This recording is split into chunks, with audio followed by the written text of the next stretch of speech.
Thank you Jesus. ಪರಿಶುದ್ಧನೇ ಪರಿಶುದ್ಧನೇ ಮಹಾಪರಿಶುದ್ಧ ಸ್ಥಳದಲ್ಲಿ ವಾಸಿಸುವಂಥ ನನ್ನ ಪರಲೋಕದ ಪ್ರೀತಿಯುಳ್ಳ ದೇವರೇ, ನಿನಗೆ ಸ್ತೋತ್ರವಾಗಲಿ, ನಿಮಗೆ ಮಹಿಮೆ ಉಂಟಾಗಲಿ ದೇವ. ಹೌದು ಸ್ವಾಮಿ, ವಿಶೇಷವಾಗಿ ಈ ಒಂದು ಹೊಸ ವರ್ಷದ ಶುಕ್ರವಾರ ದಿವಸ ಕರ್ತನೆ, ನಿನ್ನ ತಿರುಗಿ ಮತ್ತೊಂದು ಆವರ್ತಿ ಆನಿನ ಮುಖಾಂತರವಾಗಿ ನಿನ್ನನ್ನು ಪ್ರಾರ್ಥಿಸುವಾಗ, ನಿನ್ನ ವಾಕ್ಯ ಧ್ಯಾನ ಮಾಡುವಾಗ, ಈ ಸುವಾರ್ತೆಯನ್ನು ಸಾರುವಾಗ ನೀನೇ ನಮ್ಮ ಜೊತೆಗಾರನಾಗಿದ್ದು ನಡೆಸಬೇಕೆನ್ನ ಪ್ರಾರ್ಥಿಸ್ತಾನೆ. ಈ ಪ್ರಾರ್ಥನೆಯ ಒಂದು ಆರಾಧನೆಯ ಪ್ರಾರಂಭ, ಮಧ್ಯಸ್ಥನು, ಕೊನೆಯು ನೀನಾಗಿ ನಡೆಸಬೇಕೆಂದು ಯೇಸು ನಾಮದಲ್ಲಿ ಪ್ರಾರ್ಥಿಸಿ ಬೇಡಿಕೊಳ್ಳುತ್ತೇನೆ ನನ್ನ ಪರಲೋಕದ ಪ್ರೀತಿಯುಳ್ಳ ತಂದೆ. ಆಮೇನ್ ಆಮೇನ್. ಕರ್ತನಲ್ಲಿ ಪ್ರೀತಿಯ ದೇವರ ಮಕ್ಕಳೇ, ಒಂದು ಬೆಳಗಿನ ಜಾವ ಶುಕ್ರವಾರ ದಿವಸ 2026ನೇ ವರ್ಷದ ಮೊದಲನೆಯ ಶುಕ್ರವಾರ. ದೇವರ ನಾಮದಲ್ಲಿ ನಿಮಗೆ ನಾನು ವಂದಿಸ್ತೇನೆ. ದೇವರು ಇವತ್ತು ಈ ಹೊಸ ವರ್ಷದಲ್ಲಿ ದೇವರು ನಮಗೆ ಉನ್ನತವಾಗಿ ಕಾಯ್ದು ಕಾಪಾಡಿ ಆಶೀರ್ವಾದ ಮಾಡಲಿ, ನಡೆಸಲೆಂಬುದಾಗಿ ನಾವೆಲ್ಲರೂ ದೇವರಲ್ಲಿ ಪ್ರಾರ್ಥನೆ ಮಾಡೋಣ. ದೇವರಿಗೊತ್ತು ನಮಗೆ ಕೊಟ್ಟಂಥ ಒಂದು ಆತ್ಮಿಕ ಆಹಾರವನ್ನು ನಾವು ನೋಡಿಕೊಳ್ಳೋಣ. ಹಲ್ಲೆಲೂಯಾ. ಲೂಕನ ಬರೆದ ಸುವಾರ್ತೆ 4ನೇ ಅಧ್ಯಾಯದಲ್ಲಿ ನಾವು ದೇವರ ವಾಕ್ಯವನ್ನು ನೋಡುತ್ತೇವೆ. ಹಲ್ಲೆಲೂಯಾ.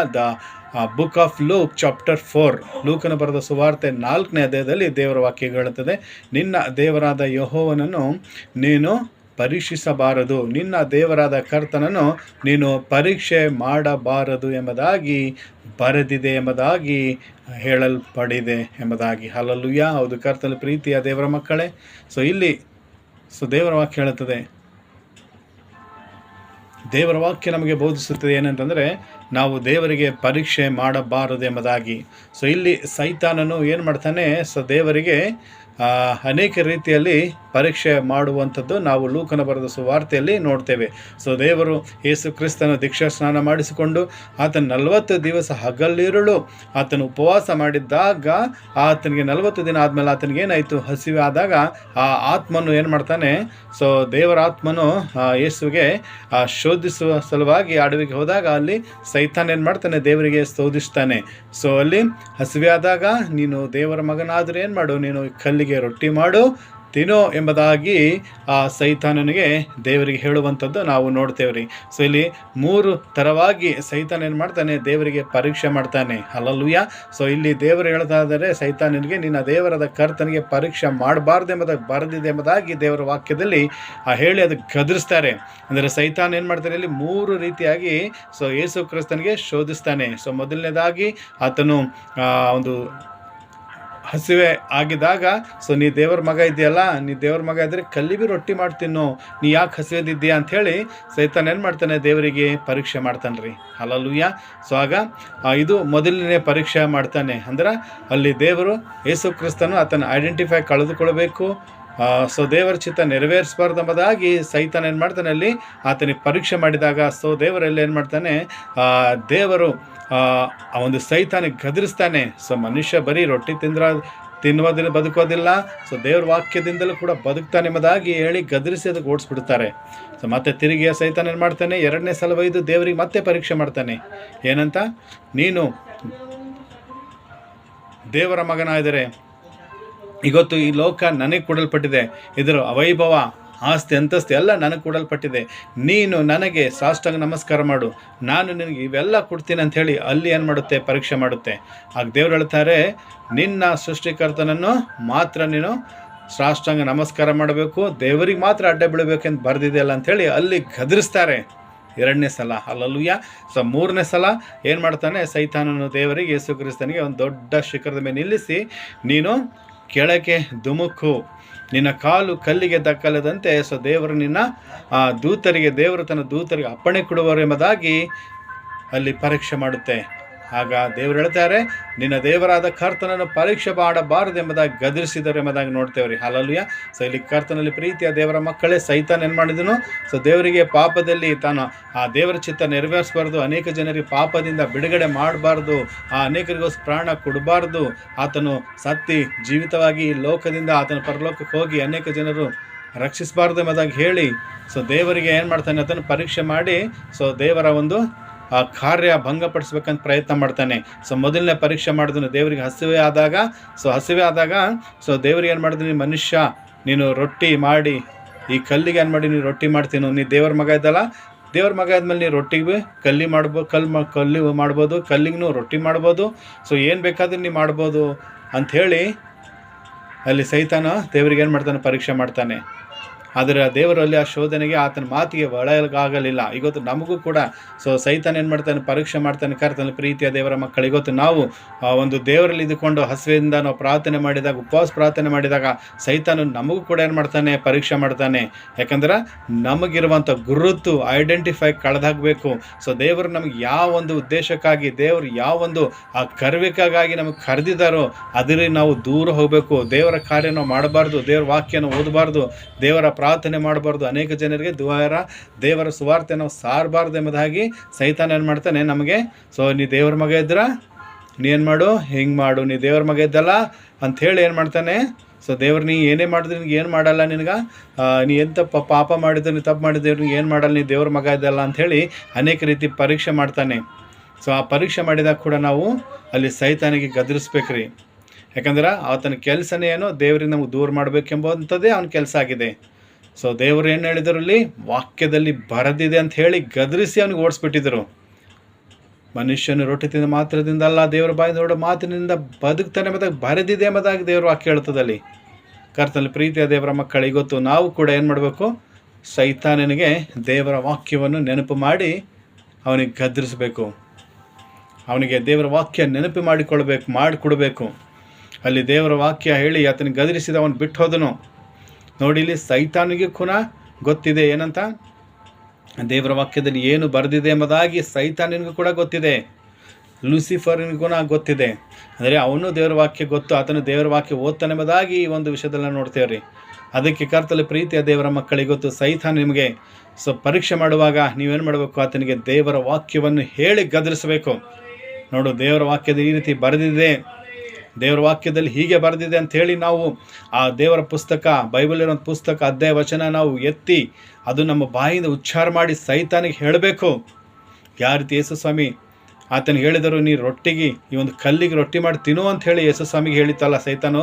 ಆಗ ಯೇಸು ಸ್ವಾಮಿ ಹೇಳಿದರು, ಅದಕ್ಕೆ ಮನುಷ್ಯನ ರೊಟ್ಟಿ ತಿಂದ ಮಾತ್ರದಿಂದ ಅಲ್ಲ, ದೇವರ ಬಾಯಿಂದ ಹೊರಡೋ ಮಾತಿನಿಂದ ಬದುಕ್ತಾನೆ. ಅಂದರೆ ದೇವರ ವಾಕ್ಯ ಏನು ಮಾಡುತ್ತೆ, ಮನುಷ್ಯನ ಬದುಕಿಸುತ್ತೆ. ಇವತ್ತು ಈ ಕಲ್ಲಿಗೆ ರೊಟ್ಟಿ ಮಾಡೋಂಥ ಅವಶ್ಯಕತೆ ನನಗಿಲ್ಲ, ದೇವರ ವಾಕ್ಯ ನನಗೆ ಬದುಕಿಸುತ್ತದೆ ಎಂಬುದಾಗಿ ದೇವರು ಹೇಳಿದರು. ಹೌದು ಕರ್ತನಲ್ಲಿ ಪ್ರೀತಿಯ ದೇವರ ಮಕ್ಕಳೇ, ಇವತ್ತು ದೇವರ ವಾಕ್ಯ ಏನಾಗಿದೆ, ನಮಗೆ ಬದುಕಿಸುವಂಥದ್ದಾಗಿದೆ. ಇವತ್ತು ನಮಗೆ ಶಾರೀರಿಕವಾಗಿ, ಆತ್ಮಿಕವಾಗಿ ಬಲಪಡಿಸುವಂಥದ್ದು ಏನಾಗಿದೆ, ದೇವರ ವಾಕ್ಯ ಆಗಿದೆ. ಅದಕ್ಕೆ ದೇವರ ವಾಕ್ಯ ಹೇಳುತ್ತದೆ, ನಾನೇ ವಾಕ್ಯವಾಗಿದ್ದೇನೆ, ಆದಿಯಲ್ಲಿ ವಾಕ್ಯವಿತ್ತು, ಆ ವಾಕ್ಯ ದೇವರ ಬಳಿಯಲ್ಲಿತ್ತು, ಆ ವಾಕ್ಯವೇ ದೇವರಾಗಿತ್ತು ಎಂಬುದಾಗಿ. ಹೌದು, ಯೇಸು ಕ್ರಿಸ್ತನು ವಾಕ್ಯವಾಗಿದ್ದಾನೆ, ಆತನು ವಚನವಾಗಿದ್ದಾನೆ. ಇವತ್ತು ಆ ದೇವರ ವಾಕ್ಯವನ್ನು ತಿಂದಿದಾಗ ನಮಗೆ ಆತ್ಮಿಕವಾಗಿ, ಶಾರೀರಿಕವಾಗಿ ಹಸಿವೆ ಆಗುವುದಿಲ್ಲ. ಇವತ್ತು ನಾವು ರೊಟ್ಟಿ ತಿನ್ನೋದು ಬಿಟ್ಟರು, ನಾವು ಊಟ ಮಾಡೋದು ಬಿಟ್ಟರು ಕೂಡ ನಾವು ಸಾಯೋದಿಲ್ಲ. ನಾವು ಎದರಿಂದ ಬದುಕ್ತೇವಂತೆ, ದೇವರ ಬಾಯಿಂದ ಹೊರಡುವ ಮಾತಿನಿಂದ ನಾವು ಬದುಕುತ್ತೇವೆ ಎಂಬುದಾಗಿ ದೇವರ ವಾಕ್ಯ ನಮಗೆ ಸ್ಪಷ್ಟವಾಗಿ ಇಲ್ಲಿ ಹೇಳುತ್ತದೆ. ಅದಕ್ಕೆ ಕರ್ತನಲ್ಲಿ ಪ್ರೀತಿಯ ದೇವರ ಮಕ್ಕಳು, ಇವತ್ತು ನೀನು ಕೂಡ ಸೈತಾನನಿಗೆ ಆ ಥರ ಶೋಧಿಸುವಾಗ ನೀನು ದೇವರ ವಾಕ್ಯದಲ್ಲಿ ಬರೆದಿದ್ದನ್ನು ನೆನಪು ಮಾಡಿಕೊಂಡು ಉಚ್ಚಾರ ಮಾಡು, ಅದು ವರ್ಣಿಸು, ದೇವರ ವಾಕ್ಯ ನಿನ್ನ ಬಾಯಲ್ಲಿ ನುಡಿ, ಆಗ ಸೈತಾನ ನಿನ್ನ ಬಿಟ್ಟು ಓಡೋಗ್ತದೆ. ದೇವರಿಗೆ ಅಲ್ಲಿ ಕೂಡ ಯೇಸು ಸ್ವಾಮಿಗೆ ಅವನು ನಿನ್ನ ದೇವರ ಮಗ ಆದರೆ ಕಲ್ಲಿಗೆ ರೊಟ್ಟಿ ಮಾಡಿ ತಿನ್ನು ಅಂತ ಹೇಳಿದಾಗ, ದೇವರ ವಾಕ್ಯ ಹೇಳಿದಾಗ ಆ ವಾಕ್ಯದಿಂದ ಅವನು ಏನು ಮಾಡಿದನು, ಬಿಟ್ಟು ಹೋದನು. ಸೈತಾನ ಎದುರಿಂದ ಹೋಗ್ತಾನೆ. ದೇವರ ವಾಕ್ಯವನ್ನು ಎತ್ತಿ ಪ್ರಾರ್ಥಿಸಿದಾಗ ಅವನು ಬಿಟ್ಟು ಹೋಗ್ತಾನೆ. ಆತನು ದೇವರ ವಾಕ್ಯ ಗೊತ್ತಿದ್ದಾಗ ಅಲ್ಲಿ ಕ್ವಶನ್ ಹಾಕಿ ನಮಗೆ ಕನ್ಫ್ಯೂಷನ್ ಮಾಡ್ಬೇಕಂತಾನೆ. ಅದೇ ನಾವು ಕನ್ಫ್ಯೂಸ್ ಆಗಬಾರ್ದು. ನಾವು ದೇವರ ವಾಕ್ಯ ಓದಿದ್ರೆ ತಾನೇ ನಾವು ಸೈತಾನಿಗೆ ಎದುರಿಸ್ಲಿಕ್ಕಾಗೋದು. ದೇವರ ವಾಕ್ಯ ಹೇಳ್ತದೆ, ನಾನೇ ಜೀವಜಲ ಆಗಿದ್ದೇನೆ, ನಾನೇ ಜೀವಕರ ರೊಟ್ಟಿ ಆಗಿದ್ದೇನೆ ಎಂಬುದಾಗಿ ದೇವರ ವಾಕ್ಯ ಹೇಳ್ತದೆ. ನನ್ನನ್ನು ನಂಬಿದರೆ ನಿನಗೆ ಎಂದಿಗೂ ಹಸಿವು ಆಗೋದಿಲ್ಲ, ನನ್ನ ನಂಬಿದರೆ ನಿನಗೆ ಎಂದಿಗೂ ನೀರಡಿಕೆ ಆಗೋದಿಲ್ಲ ಅಂತ ಹೇಳ್ತಾರೆ ಯೇಸು ಸ್ವಾಮಿ. ಅದಕ್ಕೆ ಕರ್ತನಲ್ಲಿ ಪ್ರೀತಿಯ ದೇವರ ಮಕ್ಕಳೇ, ಇವತ್ತು ನಾವು ಬದುಕಬೇಕಂದ್ರೆ, ನಾವು ಮಾನಸಿಕವಾಗಿ ಮತ್ತು ನಾವು ಆತ್ಮಿಕವಾಗಿ, ಶಾರೀರಿಕವಾಗಿ ಬದುಕಬೇಕಂದ್ರೆ ನಮಗೇನು ಇಂಪಾರ್ಟೆಂಟ್ ಅದ, ದೇವರ ವಾಕ್ಯ ಇಂಪಾರ್ಟೆಂಟ್ ಅದ. ದೇವರ ವಾಕ್ಯ, ಆ ದೇವರ ವಚನ ನಮ್ಮ ಹೃದಯದಲ್ಲಿ ಇಟ್ಟುಕೊಂಡು ಅದನ್ನು ನಾವು ಬಾಯಿಂದ ನುಡಿದಿದಾಗ ಸೈತಾನ ನಮಗೆ ಪರೀಕ್ಷೆ ಮಾಡುವಾಗ ನಾವು ಆತನಿಗೆ ಗದರಿಸಿ ಓಡಿಸು ಬಿಡಬಹುದು ಎಂಬುದಾಗಿ ನೋಡ್ತೇವೆ. ಮತ್ತು ಎರಡನೇದಾಗಿ ಸೈತಾನನು ದೇವರಿಗೆ ಏನು ಮಾಡಿದನು, ನಿನಗೆ ಇಡೀ ಈ ಲೋಕದ ವೈಭವ ನಿನಗೆ ಕೊಡ್ತೇನೆ, ಇದು ನನಗೆ ಕೊಡಲ್ಪಟ್ಟಿದೆ, ನೀನು ಇವತ್ತನ್ನು ಸಾಷ್ಟಾಂಗ ನಮಸ್ಕಾರ ಮಾಡಿದರೆ ನಾನು ಇದೆಲ್ಲ ನಿನಗೆ ಕೊಡ್ತೇನೆ ಅಂತ ಹೇಳಿ ದೇವರಿಗೆ ಏನು ಮಾಡ್ತಾರೆ, ಆಸೆ ಹುಟ್ಟಿಸ್ತಾರೆ. ಅಲ್ಲಲ್ಲಿಯ ಮೊದಲನೇದು ಕಣ್ಣಿನ ಆಸೆ, ಎರಡನೇದು ಲೋಕದ ಆಸೆ ಹುಟ್ಟಿಸ್ತದೆ. ಅಲ್ಲಿ ದೇವರು ಹೇಳ್ತಾರೆ, ನಿನ್ನ ಕರ್ತನಿಗೆ ಮಾತ್ರ ಅಡ್ಡ ಬೀಳಬೇಕೆಂಬುದಾಗಿ ಬರೆದಿದೆಯಲ್ಲ ಅಂಥೇಳಿ ದೇವರು ಮತ್ತೆ ತಿರುಗಿ ಅದಕ್ಕೆ ದೇವರ ವಾಕ್ಯದಲ್ಲಿರುವಂಥ ವಚನ ನೆನಪಿಗೆ ತಂದು ಗದರಿಸ್ತಾರೆ. ಹಲ್ಲೆಲೂಯಾ. ಹೌದು, ಕರ್ತನಲ್ಲಿ ಪ್ರೀತಿಯ ದೇವರ ಮಕ್ಕಳು, ಇವತ್ತು ಸೈತಾನ ನಮಗೂ ಏನು ಮಾಡುತ್ತೆ, ನೀನೇನು ಮಾಡು, ನನಗೆ ಆರಾಧನೆ ಮಾಡು, ನನಗೆ ಪೂಜೆ ಮಾಡು ಎಂಬುದಾಗಿ ಸೈತಾನ್ ಹೇಳಿದಾಗ ಅನೇಕ ಜನ ಏನು ಮಾಡ್ತಾರೆ ಇವತ್ತು, ಆ ಸೈತಾನ್ ಹೇಳಿದ ಮಾತಿಗೆ ಕಿವಿಗೊಡ್ತಾರೆ. ಆದರೆ ಇಲ್ಲಿ ದೇವರು ಆತನಿಗೆ ಲೋಕದ ಆಸೆ, ಲೋಕದ ವೈಭವ ಎಲ್ಲ ತೋರಿಸಿತ್ತು, ಇದು ನನಗೆ ಕೊಟ್ಟಿದ್ದೆ ನಿನಗೆ ಕೊಡ್ತೆ ಅಂಥೇಳಿ ಅವ್ರು ಹೇಳಿದಾಗ, ದೇವರಿಗೆ ಹೇಳಿದಾಗ ಸೈತಾನನು ಅಲ್ಲಿ ದೇವರ ಲೋಕದ ಆಸೆಗೆ, ಆಸ್ತಿ ಅಂತಸ್ತಿಗೆ ಆಸೆ ಪಡಲಿಲ್ಲ, ಅಡ್ಡ ಬೀಳಲಿಲ್ಲ. ಸೈತಾನಿಗೆ ನಿನ್ನ ದೇವರಿಗೆ ಮಾತ್ರ ಅಡ್ಡ ಬೀಳಬೇಕು ಎಂದು ಬರೆದಿದ್ದಿದೆ, ಗೊತ್ತಿಲ್ವಾ ನಿನಗೆ ಹೇಳಿ ಎಂದು ಗದರಿಸಿದರು. ಇವಾಗ ಕರ್ತನಲ್ಲಿ ಪ್ರೀತಿಯ ದೇವರ ಮಕ್ಕಳು, ಇವತ್ತು ನಿನಗೂ ಕೂಡ ಸೈತಾನ ಏನು ಮಾಡ್ತಾನೆ, ಇವತ್ತು ನಿಂತ ಆ ಕಳ್ಳತನ ಮಾಡು, ನಾನು ನಿನಗೆ ಇಷ್ಟು ಆಸ್ತಿ ಕೊಡ್ತೇನೆ, ಈ ಒಂದು ಕೆಟ್ಟ ಕೆಲಸ ಮಾಡು, ಈ ದರೋಡೆ ಮಾಡು, ಈ ಥರ ಸುಳ್ಳಾಡು, ಇಂಥವ್ರಿಗೆ ಮೋಸ ಮಾಡು, ಇಂಥವರಿಗೆ ಇಂಥ ವ್ಯಭಿಚಾರ ಪಾಪದ ಕೆಲಸ ಮಾಡು, ನಿನಗೆ ನಾನು ಈ ಲೋಕದ ಆಸ್ತಿ ಕೊಡ್ತೇನೆ, ವೈಭವ ಕೊಡ್ತೇನೆ ಅಂಥೇಳಿ ಸೈತಾನ ಏನು ಮಾಡ್ತಾನೆ, ಅನೇಕ ಜನರಿಗೆ ಲೋಕದ ಆಸೆ ಹುಟ್ಟಿಸ್ತಾನೆ. ಇವತ್ತು ಅನೇಕ ಜನರು ಏನು ಮಾಡ್ತಾರೆ, ಆ ಸೈತಾನ ಮಾತು ಕೇಳಿ ಪಾಪದ ಕೆಲಸ ಮಾಡಿ ಅವ್ರೇನು ಮಾಡ್ತಾರೆ, ಲೋಕದ ವೈಭವವನ್ನು ಅನುಭವಿಸ್ತಾರೆ, ಆ ಸೈತಾನಿಗೆ ಅಡ್ಡ ಬೀಳ್ತಾರೆ. ಆದರೆ ದೇವರು ಅಲ್ಲಿ ಅಡ್ಡ ಬೀಳಲಿಲ್ಲ. ಇಡೀ ಲೋಕದ ವೈಭವ ತೋರಿಸಿ ನಿನಗೆ ಕೊಡ್ತೀನಿ ಎಲ್ಲ ಅಂತಂದರು. ದೇವರ ಮಾತಿಗೆ ಒಳಗಾಗಲಿಲ್ಲ. ಬದಲಾಗಿ ದೇವರು ಏನು ಮಾಡಿದ್ರೆ, ಯೇಸು ಸ್ವಾಮಿ ಆತನ ಗದರಿಸಿ ದೇವರಿಗೆ ಮಾತ್ರ ಅಡ್ಡ ಬೀಳಬೇಕು, ಮತ್ತೆ ಯಾರಿಗಿಲ್ಲ ಅಂಥೇಳಿ ದೇವರ ವಾಕ್ಯದಲ್ಲಿ ಬರೆದಿದೆ ಅಂಥೇಳಿ ವಾಕ್ಯವನ್ನು ಎತ್ತಿ ಅದಕ್ಕೆ ಗದರಿಸಿದರು. ಇವತ್ತು ಕರ್ತನಲ್ಲಿ ಪ್ರೀತಿಯ ದೇವರ ಮಕ್ಕಳ, ಇವತ್ತು ನಿನಗೆ ಆ ಸೈತಾನನು ನಿನಗೆ ಅನೇಕ ಗಂಡಿನ ಮೋಹ, ಹೆಣ್ಣಿನ ಮೋಹ, ಇವತ್ತು ಆ ಗಂಡಿನ ಜೊತೆ ನೀನು ಸೇರು, ಆತನ ಜೊತೆ ಪಾಪ ಮಾಡು, ನಿನಗೆ ಆಸ್ತಿ ಅಂತಸ್ತು ಕೊಡುತ್ತೆ ಅಂಥೇಳಿ ಸೈತಾನ ಏನು ಮಾಡ್ತಾನೆ, ನಿನಗೆ ಶೋಧಿಸ್ತಾನೆ. ಯೋಸೇಫನು ಕೂಡ 44 ಹೆಂಡತಿ ಏನು ಮಾಡಿದಳು, ನೀ ನನ್ನ ಜೊತೆ ಪಾಪ ಮಾಡು, ನಾನು ಇಡೀ ನನ್ನ ಎಲ್ಲಕ್ಕೆ ನಿನಗೆ ಅಧಿಕಾರ ಮಾಡಿ ಕೊಡ್ತೇನೆ, ನನ್ನ ಗಂಡ ಎಲ್ಲದರ ಮೇಲೆ ನಿನಗೆ ಅಧಿಕಾರ ಕೊಟ್ಟಿದ್ದಾನೆ, ಇವತ್ತು ನೀನು ನನ್ನ ಜೊತೆ ಪಾಪ ಮಾಡಿದರೆ ನಾನು ಇನ್ನೂ ಹೆಚ್ಚಾಗಿ ನಿನಗೆ ನಾನೇನು ಮಾಡ್ತೇನೆ, ನಿನಗೆ ಆಸ್ತಿ ಅಂತಸ್ತು ಕೊಡ್ತೆ ಅಂತ ಅಂದಿರ್ಬೋದು ಅವಳು. ಆದರೆ ಅಲ್ಲಿ ಆತನ ಪಾಪ ಮಾಡಲಿಲ್ಲ. ಇವತ್ತು ಸೈತಾನನು ಅನೇಕ ರೀತಿಯಲ್ಲಿ ಇವತ್ತು ಕೆಟ್ಟ ಕೆಲಸ ಮಾಡಿ ಇವತ್ತು ಪಾಪದಲ್ಲಿ ಹಾಕಿ ನಿನಗೆ ನಾನು ಇಂಥ ಪಾಪದ ಕೆಲಸ ಮಾಡು, ಇಂಥ ಕೆಟ್ಟ ಕೆಲಸ ಮಾಡು ಅಂಥೇಳಿ ಪ್ರೇರೇಪಣೆ ಮಾಡ್ತಾನೆ, ಶೋಧಿಸ್ತಾನೆ. ಇವತ್ತು ಅನೇಕ ಜನರಂತ ಅಡ್ಡ ಕೆಲಸ ಮಾಡಿ ಆ ಸೈತಾನನಿಗೆ ಅಡ್ಡ ಬಿದ್ದು ಏನು ಮಾಡ್ತಾರೆ, ಪಾಪದ ಕೆಲಸ ಮಾಡ ಸಲುವಾಗಿ ಸೈತಾನಿಗೆ ಅಡ್ಡ ಬೀಳುತ್ತದೆ. ಆಗ ಅಡ್ಡ ಬಿದ್ದಿದಾಗ ಅವನೇನು ಮಾಡ್ತಾನೆ, ನಿಮಗೆ ಆಸ್ತಿ ಅಂತಸ್ತು ಕೊಡ್ತಾನೆ. ಇವತ್ತು ಅನೇಕ ಜನರಂತಾರೆ, ನಾವು ದೇವ್ರಿಗೆ ನಂಬ್ಕೊಂಡಿದ್ದೆವು, ಆದರೆ ನಮಗೆ ಆಸ್ತಿ ಅಂತಸ್ತಿಲ್ಲ, ನಾವು ಐಶ್ವರ್ಯ ಅಂತಾರೆಲ್ಲ ಬಡವರಾಗಿದ್ದೆವು, ಅವರು ದೇವ್ರಿಗೆ ನಂಬೇ ಇಲ್ಲ, ದೇವ್ರ ಕಡೆ ತೆರಿಗೆ ಇಲ್ಲ, ದೇವ್ರ ಹೋಗೋದಿಲ್ಲ, ಪ್ರಾರ್ಥನೆ ಮಾಡೋದಿಲ್ಲ, ಆನೆ ಹೋಗೋದಿಲ್ಲ, ಆದರೆ ದೇವರವ್ರಿಗೆ ಎಷ್ಟು ಚೆನ್ನಾಗಿಟ್ಟಾರಂತ ಅಂತೀರಾ. ಅದಕ್ಕೆ ಅವರಿಗೆ ದೇವರಿಟ್ಟಿಲ್ರಿ, ಅವರಿಗೆ ಸೈತಾನ್ ಇಟ್ಟಿದ್ದಾನೆ. ಯಾಕಂದರೆ ಸೈತಾನಿಗೆ ಅವ್ರು ಅಡ್ಡ ಬೀಳ್ತಾ ಇದ್ದಾರೆ. ಸೈತಾನ್ ಏನು ಮಾಡ್ತಾ ಇದ್ದಾನೆ, ಅವರಿಗೆ ಕೊಡ್ತಾ ಇದ್ದಾನೆ. ಅಂದರೂ ಸೈತಾನ್ ಕೊಟ್ಟಿದ್ದು ಈ ಲೋಕದಲ್ಲಿ ಮಾತ್ರ ಇರುತ್ತೆ, ಅದು ಕ್ಷಣಿಕ ಮಾತ್ರ ಇರುತ್ತೆ, ಶಾಶ್ವತವಾಗಿರುವಂಥದ್ದಲ್ಲ. ಸೈತಾನ್ ಲೋಕದ ವೈಭವ ಆಸೆ ತೋರಿಸಿ ನಮಗೇನು ಮಾಡ್ತಾನೆ, ಪಾಪದಲ್ಲಿ ಸಿಲುಕಿಸಿ ಸ್ವಲ್ಪ ಮಟ್ಟಿಗೆ ಖುಷಿಪಡಿಸಿ ಸಂತೋಷಪಡಿಸಿ ನಿಮಗೆ ಬರಬೇಕಾಗಿರುವಂಥ ಕ್ಷಮಾಪಣೆಯಿಂದ, ನಿಮಗೆ ದೇವರು ಕೊಡುವಂಥ ಒಂದು ಆ ಶಾಪದ ಬಿಡುಗಡೆಯಿಂದ, ದೇವರು ನಿಮಗೆ ಕೊಡುವಂಥ ನಿತ್ಯ ಜೀವನದಿಂದ ನಿಮಗೆ ತಪ್ಪಿಸಿ ನಿಮಗೇನು ಮಾಡ್ತಾನೆ, ಪರಲೋಕಕ್ಕೆ ಹೋಗಬಾರ್ದು ಅಂತ ಹೇಳಿ ನಿಮಗೇನು ಮಾಡ್ತಾನೆ, ಆತನ ಲೋಕದ ಆಸೆಗಳನ್ನು ತೋರಿಸಿ, ಲೋಕದ ವೈಭವನ ತೋರಿಸಿ ನಿಮಗೆ ಪಾಪ ಮಾಡಿ ಅದರಲ್ಲಿ ಏನು ಮಾಡ್ತಾನೆ, ನಿಮಗೆ ಕನ್ಫ್ಯೂಸ್ ಮಾಡಿಬಿಡ್ತಾನೆ. ಅಂದರೆ ನೀವು ದೇವರ ರಾಜ್ಯಕ್ಕೆ ಹೋಗಬಾರ್ದು, ಇದೇ ಒಂದು ಲೋಕದಲ್ಲಿ ನೀವು ಸುಖಪಟ್ಟು ಸತ್ತು ನೀವು ನರಕಕ್ಕೆ ಹೋಗ್ಬೇಕಂತ ಹೇಳಿ ಸೈತಾನ್ ಏನು ಮಾಡ್ತಾನೆ, ತನ್ನ ವೈಭವವನ್ನು ತೋರಿಸ್ತಾನೆ. ಅದಕ್ಕೆ ಇವತ್ತು ಅನೇಕ ಜನರು ಸೈತಾನ್ ಮಾತಿಗೆ ವಿಧೇಯರಾಗಿ ಆತನಿಗೆ ಆಟ ಬಿಟ್ಟಿದಾಗ ಸೈತಾನ್ ಅವನಿಗೆ ಎಲ್ಲ ಮಾತಿಲ್ಲಿ ಕೊಡ್ತಾನೆ, ಆದರೆ ಅದು ಶಾಶ್ವತವಾಗಿರಲ್ಲ. ನನ್ನ ದೇವರು ನಿನ್ನ ದೇವರು ಕೊಡುವಂಥದ್ದು ಏನಾಗಿದೆ, ಶಾಶ್ವತವಾಗಿರುವಂಥದ್ದಾಗಿದೆ. ಸೈತಾನಿಗೆ ದೇವರು ಏನು ಮಾಡಿದ್ರು, ಅಲ್ಲಿ ಗದರಿಸಿದರು, ದೇವರಿಗೆ ಮಾತ್ರ ಆಡ್ಬಿಡ್ಬೇಕೆಂದು ಬರೆದಿದೆ ಅಂತ ಹೇಳಿ ದೇವರ ವಾಕ್ಯ ಹೇಳಿ ಆ ಸೈತಾನ ಗದರಿಸಿದಾಗ ಅದು ಬಿಟ್ಟೋಯ್ತು. ಇವತ್ತು ನನಗೂ ನಿನಗೂ ಕೂಡ ಸೈತಾನ ಪಾಪ ಮಾಡಿ ಪ್ರೇರೇಪಿಸುವಾಗ, ಇವತ್ತು ನಿನಗೆ ಆಸ್ತಿ ಅಂತ ಐಶ್ವರ್ಯ ಕೊಡ್ತೀನಿ, ಇಂಥ ಕೆಟ್ಟ ಕೆಲಸ ಮಾಡು, ಪಾಪದ ಕೆಲಸ ಮಾಡು ಅಂತ ಪ್ರೇರೇಪಿಸಿದಾಗ ನಾವೇನು ಮಾಡ್ಬೇಕ್ರಿ, ದೇವರ ವಾಕ್ಯವನ್ನು ಹೇಳಬೇಕು. ನೋಡೋ, ದೇವ್ರಿಗೆ ಮಾತ್ರ ಅಡ್ಬಿಡ್ಬೇಕಂತ ಬರೆದಿದೆ ಅಂಥೇಳಿ ನಾವು ಏನು ಮಾಡಬೇಕು, ನಮ್ಮ ಬಾಯಿಂದ ಉಚ್ಚಾರ ಮಾಡಿ ಆ ಸೈತಾನನಿಗೆ ನಾವು ಜೋರಾಗಿ ಹೇಳಿದಾಗ, ಅದು ಗದರಿಸಿದಾಗ ಅದು ನಮ್ಮಲ್ಲಿ ಯಾವುದೇ ಕಾರ್ಯ ಮಾಡೋಕ್ಕಾಗಲ್ಲ, ಅದು ಬಿಟ್ಟು ಹೋಗ್ತದೆ. ಯಾವ ರೀತಿ ಯೇಸು ಸ್ವಾಮಿ ಹೇಳಿದ್ರು, ಅದಕ್ಕೆ ದೇವರಿಗೆ ಮಾತ್ರ ಅಡ್ಡ ಬೀಳಬೇಕು ಎಂಬುದು ಬರೆದಿಂದಲ್ಲ ಅಂತ ಹೇಳಿ ಗದರಿಸಿದಾಗ ಅದು ಬಿಟ್ಟು ಹೋಯಿತು. ಯಾಕಂದರೆ ಸೈತಾನು ಎದರಿಂದ ಮಣಿತಾನೆ? ಕೇವಲ ದೇವರ ವಾಕ್ಯದಿಂದ ಆತನು ಮಣಿತಾನೆ. ಆತನಿಗೆ ಸೋಲಿಸ್ಬೇಕಂದ್ರೆ ಏನು ಬೇಕ್ರಿ? ದೇವರ ವಾಕ್ಯ ಬೇಕು. ಇವತ್ತು ದೇವರ ವಾಕ್ಯ ನನ್ನಲ್ಲಿ ನಿನ್ನಲ್ಲಿ ಇರೋದಾದರೆ ಸೈತಾನನ ಮುಂದೆ ನಾವು ಸೋಲಕ್ಕಾಗಲ್ಲ. ಯಾಕಂದ್ರೆ ಆಲ್ರೆಡಿ ಯೇಸು ಸ್ವಾಮಿ ಸೈತಾನ ಸೋಲಿಸಿದೆ. ಅದೇನು ಮಾಡುತ್ತೆ? ನಮಗೆ ಸೋಲಿಸಲು ಪ್ರಯತ್ನ ಪಡ್ತದೆ. ಆದರೆ ನಾವೇನು ಮಾಡಬೇಕು? ಆತನ ಮಾತಿಗೆ ಒಳಗಾಗಬಾರ್ದು. ಇವತ್ತು ದೇವರ ವಾಕ್ಯ ನಮ್ಮಲ್ಲಿದ್ದರೆ, ಯೇಸು ಕ್ರಿಸ್ತ ನಮ್ಮಲ್ಲಿದ್ದರೆ ಆ ಸೈತಾನಿಗೆ ನಾವು ಸೋಲಿಸಬಹುದು. ಎದರಿಂದ? ದೇವರ ವಾಕ್ಯದಿಂದ. ದೇವರಲ್ಲಿ ಏನು ಮಾಡಿದರು?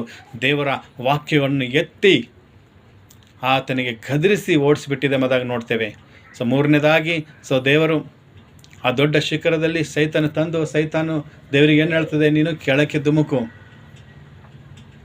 ನೀನು ಕೆಳಕ್ಕೆ ಧುಮುಕು. ನಿನಗೆ ದೇವರೇನು ಮಾಡ್ತಾರೆ? ನಿನ್ನ ಕಾಲು ಕಲ್ಲಿಗೆ ತಗಲದಂತೆ ನಿನ್ನ ಕೈಗಳನ್ನು ಮೇಲೆ ಕೆತ್ತುವರು ಎಂಬುದಾಗಿ ಸೈತಾನನು ಹೇಳ್ತಾನೆ. ಆಗ ನಿನ್ನ ದೇವರಿಗೆ ನೀವು ಪರೀಕ್ಷೆ ಮಾಡಬಾರ್ದು, ನಿನ್ನ ದೇವರಾದ ಕರ್ತನಿಗೆ ಪರೀಕ್ಷೆ ಮಾಡಬಾರ್ದು ಅಂತ ಹೇಳಿ ಗದರಿಸ್ತಾರೆ. ಅಲ್ಲಿ ಸೈತಾನನ ಮಾತಿಗೆ ದೇವರು ಒಳಗಾಗಲಿಲ್ಲ. ಇವತ್ತು ದೇವರು ನಮಗೆ ಕೊಟ್ಟಂಥ ಆಶೀರ್ವಾದ ನಾವು ಏನು ಮಾಡಬೇಕು? ಪಡೆದುಕೊಳ್ಬೇಕ್ರಿ. ಇಲ್ಲಿ 3 ರೀತಿಯಾಗಿ ಸೈತಾನ ಏನು ಮಾಡಿದನು? ದೇವರಿಗೆ ಪರೀಕ್ಷೆ ಮಾಡಿದನು. ನೀ ಮನುಷ್ಯ, ಇವತ್ತು ನೀನು ದೇವರ ಮಗನಾದರೆ ಈ ಕಲ್ಲಿಗೆ ರೊಟ್ಟಿ ಮಾಡಿ ತಿನ್ನು ಅಂತ ಹೇಳಿತ್ತು. ಎರಡನೇದು, ನೀನು ನನಗೆ ಅಡ್ಡ ಬೀಳು, ನಾನು ನಿನಗೆ ಇಡೀ ಲೋಕದ ವೈಭವ ಐಶ್ವರ್ಯ ಕೊಡ್ತೀನಿ ಅಂತ ಹೇಳಿತ್ತು. ಮೂರನೇದಾಗಿ, ನೀನು ಕೆಳಗೆ ಧುಮುಕು, ನಿನಗೆ ದೇವದೂತರ ಕೈಯಲ್ಲಿ ಹಿಡಿದು ಎತ್ತುವರು ಎಂಬುದಾಗಿ ಪರೀಕ್ಷೆ ಮಾಡಿತು. ದೇವರು ಅಲ್ಲಿ 3 ಸಲ ಪರೀಕ್ಷೆ ಮಾಡಿದಾಗ ಸೈತಾನನಿಗೇನು ಉತ್ತರ ಕೊಟ್ಟರು? ದೇವರ ವಾಕ್ಯದಿಂದ ಉತ್ತರ ಕೊಟ್ಟರು. ಹಲ್ಲೆಲೂಯಾ. ಮನುಷ್ಯನ ರೊಟ್ಟಿಯಿಂದ ಮಾತ್ರದಿಂದ ಬದುಕೋದಿಲ್ಲ, ದೇವರ ಬಾಯಿಂದ ಬರುವ ಮಾತಿನ ಬದುಕ್ತಾರೆ ಬರೆದಿದೆ ಅಂತ ಹೇಳಿದರು. ಎರಡನೇದು, ನಿನ್ನ ದೇವರಿಗೆ ಮಾತ್ರ ಅಡ್ಡ ಬೀಳಬೇಕಂತ ಹೇಳಿ ಅದಕ್ಕೆ ಎಚ್ಚರ ಮಾಡಿದ್ರು. ಮೂರನೇದು, ನಿನ್ನ ದೇವರಿಗೆ ಪರೀಕ್ಷೆ ಮಾಡಬಾರ್ದು ಎಂಬುದಾಗಿ ದೇವರು ಅದಕ್ಕೆ ಆ ವಾಕ್ಯವನ್ನು ಹೇಳಿ ಎಚ್ಚರಿಸಿ ಅದಕ್ಕೆ ಗದರಿಸಿದರು. ಅದಕ್ಕೆ ಅರ್ಥದಲ್ಲಿ ಪ್ರೀತಿಯ ದೇವರ ಮಕ್ಕಳು, ಇವತ್ತು ನಮಗೂ ಕೂಡ ಸೈತಾನನು ಇವತ್ತು ಅನೇಕ ರೀತಿಯಲ್ಲಿ